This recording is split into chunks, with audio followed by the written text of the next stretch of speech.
On behalf of our entire community, I want to say Yeshar Koach, Chazak u'Baruch to Simon Kashvi for leading the service so beautifully, as you always do in these unusual circumstances. Truly, thank you, Simon.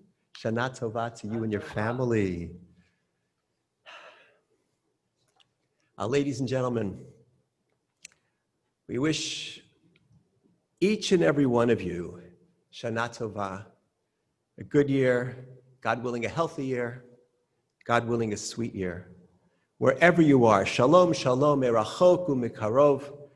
We wish you greetings from far and nearby.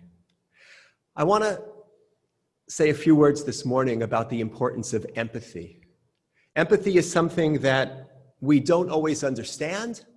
Empathy is something which I believe holds the key to our being able as individuals, as a society, as humanity to move forward in a positive way. So I want to share a story with you. A few years ago, Deanna and I were on a cruise together.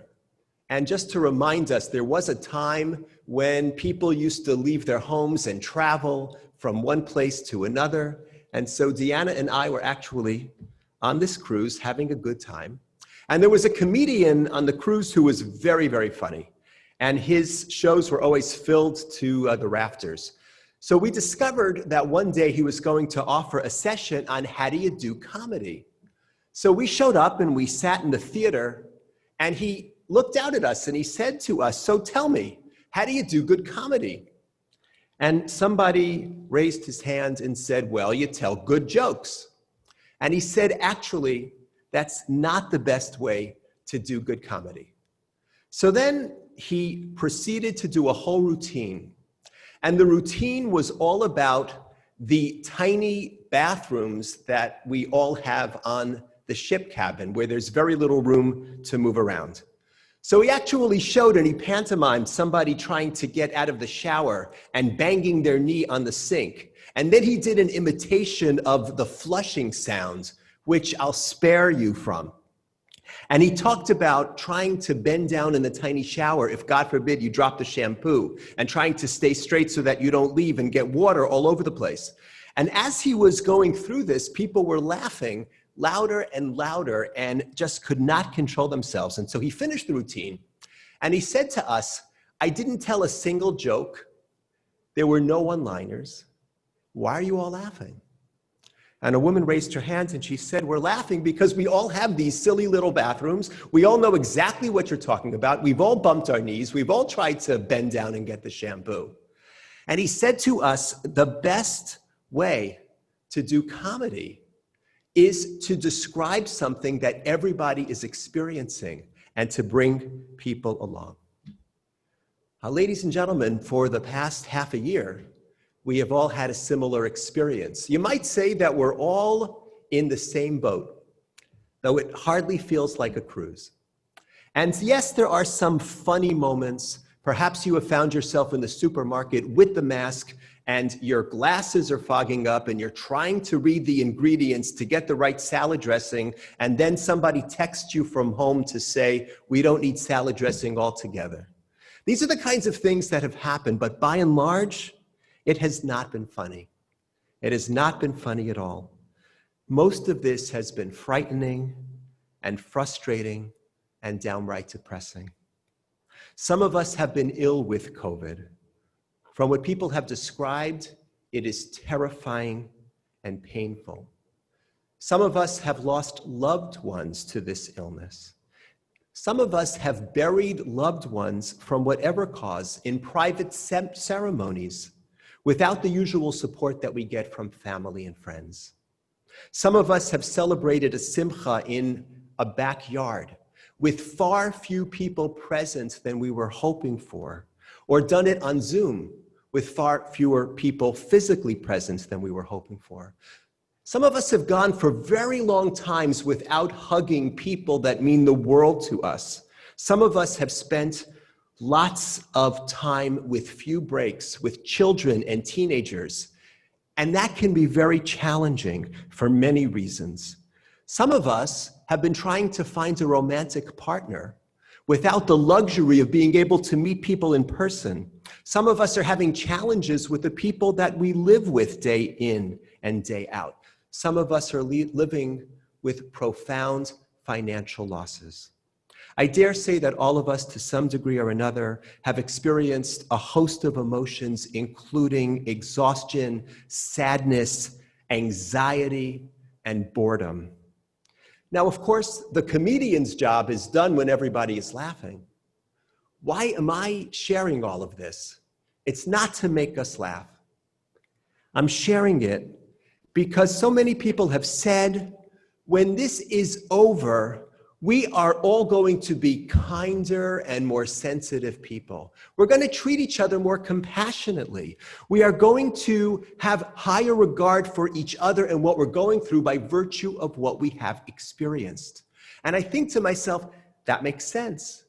If you experience illness, you might have more compassion for other people who are ill. If you experience financial vulnerability, you might have more compassion for other people's financial vulnerability.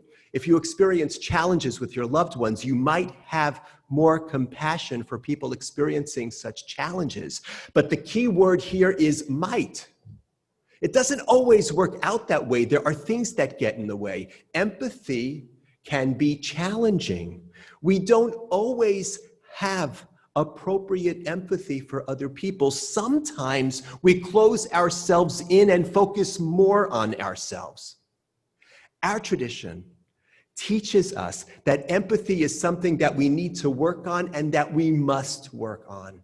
So if you think about the various holidays that we celebrate, there is an element of empathy that is connected to them. We start with our experience of vulnerability.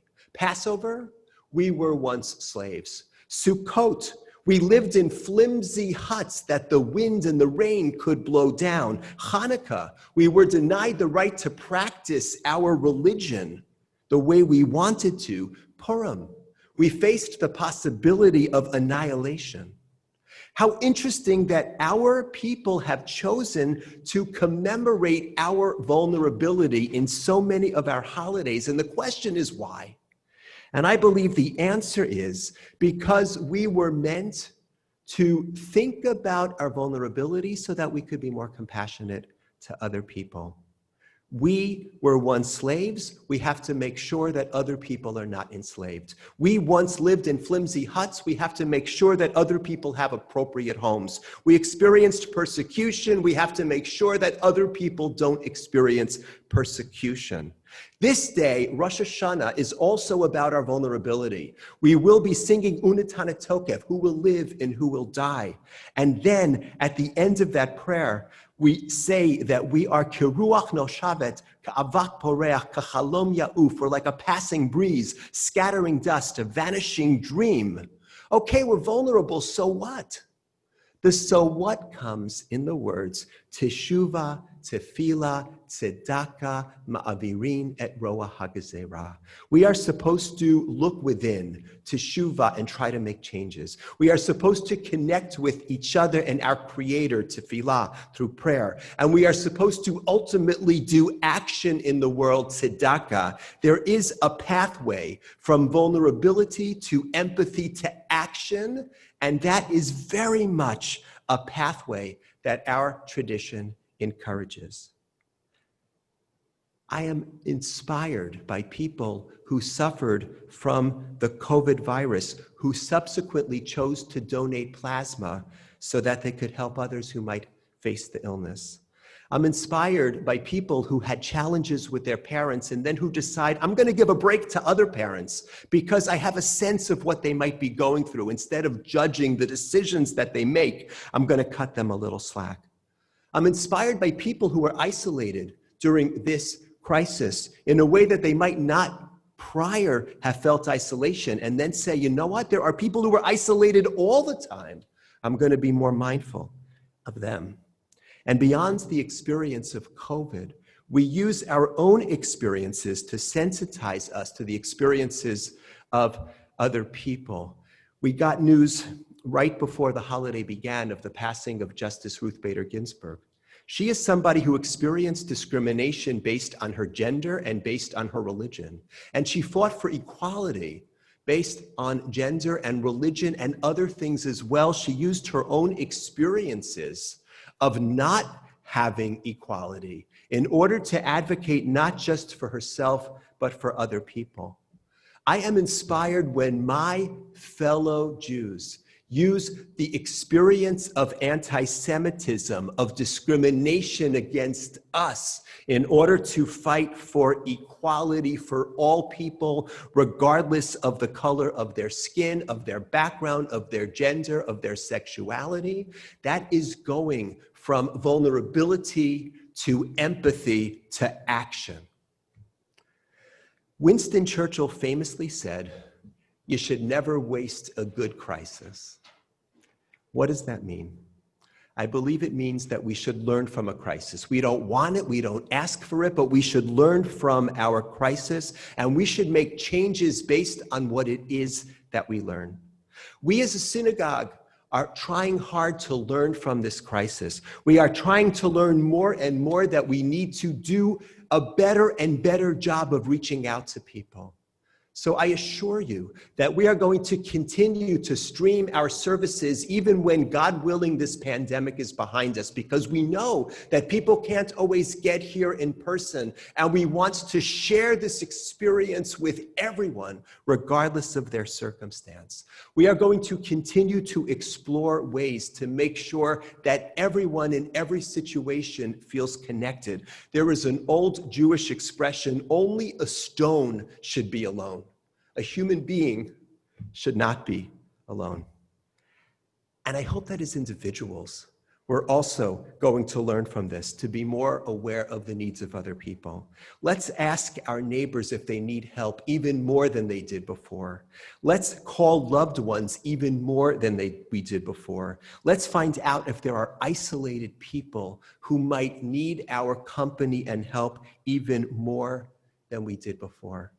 Let's learn from this crisis the way that our ancestors learned from crisis.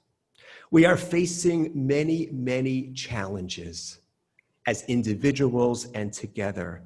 The extent to which we rise or fall will depend upon our capacity to empathize with each other and to act on one another's behalf.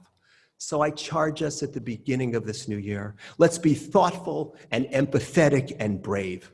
Let's try hard to learn from our experiences that we need to care for one another.